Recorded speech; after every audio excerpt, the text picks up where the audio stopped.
Now the truth and the real way to lead with your right arm in the downswing, something that we see all top tour players have this right arm going in front. Ben Hogan talked about it all the time, but you can't do it. That's because you're trying to actually do it with your right arm.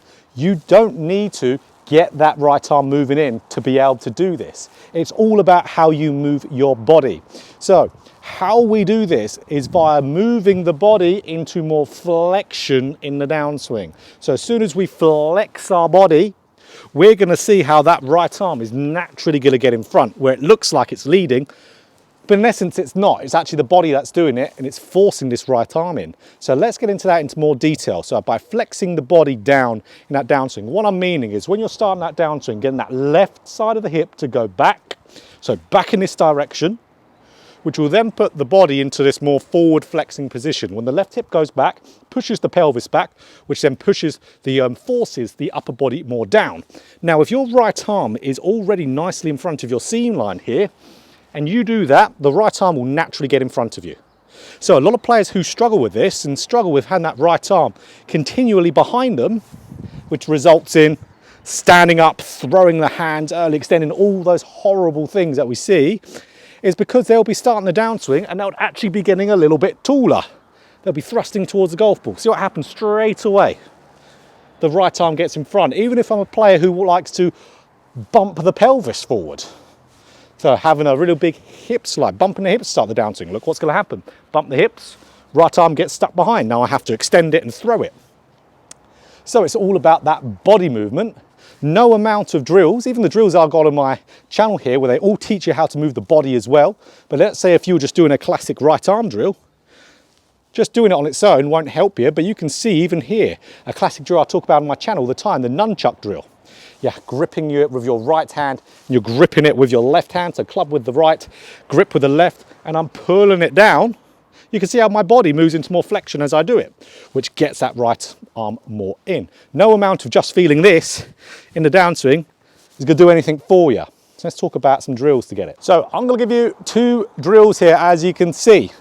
One targets the lower body, one targets the upper body. Because like we said, there's two parts of going into flexion. They both trigger each other, but some players will feel one more than the other. That's where for me, I love feeling the left hip go back, puts that body into flexion, gets that right arm more in front, so then we can turn with that right arm more connected to the pivot. Great. But some players would like to feel the upper body go more down. Got a drill for that too. So let's talk about the lower body one first. Classic chair drill. A lot of early extenders will be very familiar with this drill, but training it for right arm is a bit of a different one, isn't it? So what we want to do here is, as soon as we start that downswing, I want you to push this chair back as much as you can with that left hip. Just see what happens straight away there. It looked like I was trying to physically get the right arm in. I wasn't. I was just moving my body correctly. So this is where I preach this on my channel. The last video you saw about me slowing down the arms on my channel, like I said, it fixes so many things. You trying to get that pivot right and that transition right. That's why I talk about it all the time. That's why I bore you to death with that drill all the time. So it fixes so many things. So let me push one back in transition here. Gets me more in that flex position. So if I want to employ that feel, maybe I'm a golfer who struggles with a lot of early hip thrust towards the golf ball, this will of course be a great one. So again, let me hit another ball here, just pushing this back as much as I can in transition with the left hip. Continue to do it throughout the downswing. Boom, there you go. I love that one. I'd use it with so many of my students on Skillist for various different reasons. Brilliant. So the other one, drill 2, alignment stick underneath the arm. So with the alignment stick underneath the right arm, you can see how I've put half of it out in front of me. Now, what we want to do here, you're going to get up to the top of the backswing. You can notice how your left arm is going to touch your stick. It'll give you a little bit of a shorter backswing, but it's a drill. So as soon as I start moving down, I want this stick to start pointing more down towards the ground, and my left arm's going to be still in contact with this stick. If I move up, right arm gets stuck behind me. Where's the stick point now? In front of me. What's my left arm done? It's detached from the stick. So a bunch of things that don't want to happen to lead with this right arm has happened. So if I keep this underneath my arm, keep my left arm in contact with this stick, I'm going to turn through, and as I turn through, my left arm's going to detach from this as I side bend. But just getting this stick more than anything pointing down, it's going to get me into forward flexion. What's it done also? It's got that left hip going back, just like that. gets the right, or gets the upper body down also. So doing a ton of these will also be very, very beneficial.